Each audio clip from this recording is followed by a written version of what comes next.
পত্নীৰ তিনিটা ভুলৰ বাবেই স্বামীৰ সোনকালে মৃত্যু হয়। পত্নীৰ ভুলৰ বাবেই নষ্ট হয় চুলিৰ আয়ুস।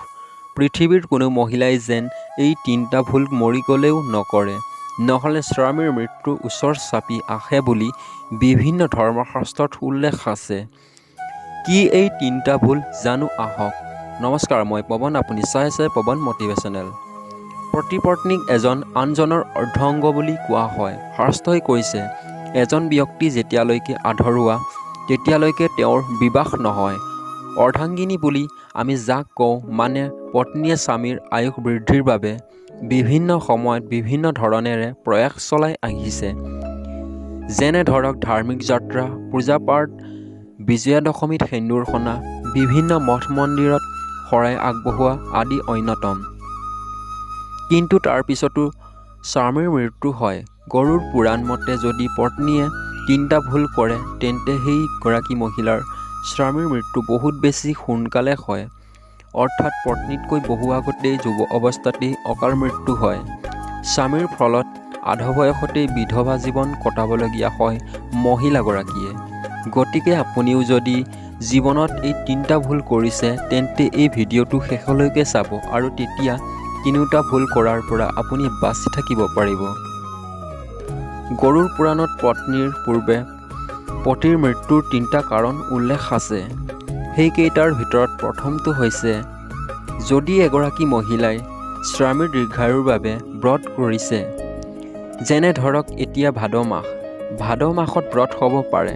স্বামীৰ নামত ৰখা যিকোনো ব্ৰতৰ সময়ত যদি মহিলাগৰাকীয়ে মনে মনে ভোজন কৰে বা পানীও খায় তেন্তে স্বামীৰ আয়ুস চুলি নষ্ট হয় বুলি কোৱা হৈছে। ব্ৰতৰ সময়ত খাদ্যৰ প্ৰতি লোভ লালসাও স্বামীৰ দীৰ্ঘায়ুৰ বাবে ক্ষতিকাৰক। এনেকুৱা কৰিলে মহিলাগৰাকীৰ স্বামীৰ দৰ্শনৰ পৰা বঞ্চিত হ'ব লগা হয়।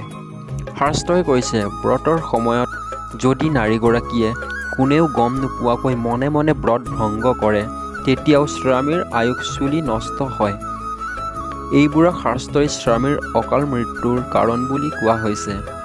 গৰুৰ পুৰাণ মতে যেতিয়া কোনোবা মহিলাই স্বামীৰ দীৰ্ঘায়ুৰ বাবে ব্ৰত ৰাখে তেতিয়া মহিলাগৰাকীয়ে ভোজন গ্ৰহণ কৰিব নালাগে, অৰ্থাৎ ভক্তি আৰু শ্ৰদ্ধাৰে ব্ৰত শেষ কৰিহে অন্ন গ্ৰহণ কৰিবলৈ পৰামৰ্শ আগবঢ়াইছে। তেতিয়া স্বামীৰ আয়ুস বৃদ্ধিৰ লগতে দুয়োৰে সম্পৰ্ক পূৰ্বতকৈ মজবুত হৈ পৰে। প্ৰেম মৰম ভালপোৱা বৃদ্ধি হয়। 7 জনমৰ বাবে দুয়োৰে সম্পৰ্ক মজবুত হৈ পৰে। দ্বিতীয়তে, কেতিয়াও এগৰাকী নাৰীয়ে স্বামীৰ নামত মিছা শপত খাব নালাগে। কথাই কথাই মিছা কোৱা, কাজিয়া কৰা, বেয়া শব্দ প্ৰয়োগ কৰা, গালি দিয়াটো মহাপাপৰ সমান বুলি কোৱা হৈছে। বিশ্বাস কৰা হয় যে পত্নীয়ে এই ভুল কৰাৰ বাবে নিকট ভৱিষ্যত সম্পৰ্কটো থানবান হৈ যায়। এইটো স্বামীৰ অকাল মৃত্যুৰ অন্যতম কাৰণ বুলি কোৱা হৈছে। বহুতেই গৰ্ভচক্ৰৰ ব্ৰত পালন কৰে আৰু সুন্দৰকৈ ব্ৰত শেষ কৰে। কিন্তু মনত ৰাখিব, কথাই কথাই স্বামীৰ মিছা শপত, লেতেৰা গালি দিয়া, কথাই কথাই স্বামীক তিৰস্কাৰ কৰাখিনিও স্বামীৰ অকাল মৃত্যুৰ কাৰণ। আৰু গৰুৰ পুৰাণ মতে তেনেকুৱা মহিলা জীৱনভৰ স্বামীৰ পৰা বঞ্চিত হয়, কাৰণ পতি পৰমেশ্বৰৰ ৰূপ। নাৰীৰ 3 নম্বৰটো হ'ল, গৰুৰ পুৰাণ মতে বৃহস্পতিবাৰে মহিলাই চুলি ধুলে হেনো সন্তান আৰু স্বামীৰ আয়ুস চুলি নষ্ট হয়। স্বামী থকাৰ পিছতো পুৰুষৰ প্ৰতি দুৰ্বল হৈ সম্বন্ধ কৰিলে স্বামীৰ অকাল মৃত্যুৰ হয় বুলি কোৱা হৈছে। যি মহিলাই মংগলসূত্ৰ খুলি ৰাখে, স্বামী থকাৰ পিছতো কপাল উকাল কৰি ৰাখে, সেই মহিলাৰ স্বামীৰ আয়ুস কমি আহে বুলি শাস্ত্ৰই কৈছে। স্বামীয়ে আহাৰ গ্ৰহণ কৰাৰ পূৰ্বে যদি পত্নীয়ে কিবা কাৰণত স্বামীৰ পূৰ্বে অন্ন গ্ৰহণ কৰিবলগীয়াও হয় তেন্তে ভক্তি আৰু শ্ৰদ্ধাৰে অনুমতি লৈহে খাদ্য গ্ৰহণ কৰিব লাগে। যিগৰাকী নাৰীয়ে ৰাতি দেৰিকৈ শুই পুৱা দেৰিলৈকৈ উঠে সেই নাৰীৰ স্বামীৰ মৃত্যু সোনকালেই হয় বুলি কোৱা হৈছে।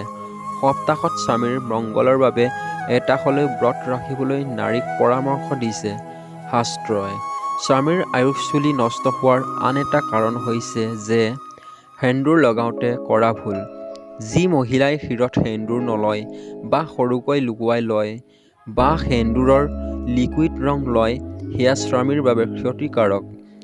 এইটো ভুল কৰিলে স্বামী স্ত্ৰীৰ মাজত দূৰত্ব বাঢ়ে।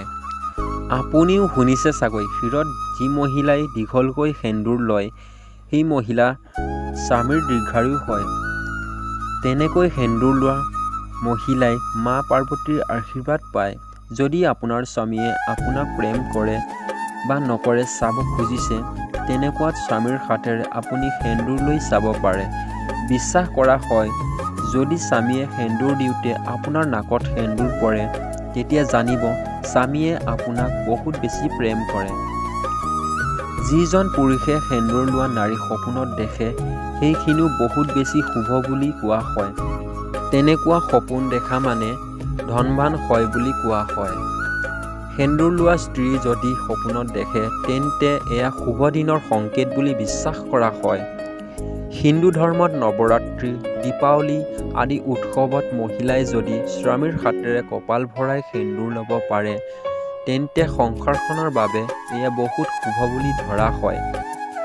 এয়া একেলগে থকাৰ প্ৰতীক বুলি ধৰি লোৱা হয়। তেনেকুৱা কৰিলে সংসাৰখন দীঘলীয়া হয়। ভালকৈ নিয়ম অনুসৰি সেন্দুৰ লগোৱা মহিলাৰ কাম বাসনাৰ ইচ্ছা প্ৰবল হয়। বেদ পুৰাণ অনুসৰি দেৱী লক্ষ্মী পৃথিৱীত 5টা স্থানত থাকে। হিন্দু ধৰ্মত মা লক্ষ্মীক প্ৰথমে মস্তকত স্থান দিয়া হৈছে, যাৰ বাবে আমি মাথাত সেন্দুৰ লগাই তেওঁক সন্মান দিওঁ। দেৱী লক্ষ্মীয়ে আমাৰ পৰিয়াললৈ সৌভাগ্য অনাৰ লগতে ধনে ধানে নদন বদন হোৱাত আমাক কৃপা কৰে। যাৰ প্ৰতি মা লক্ষ্মী সন্তুষ্ট হয়, তেওঁ মাৰ আশীৰ্বাদত ধনী হ'বলৈ বৰ বেছি সময় নালাগে।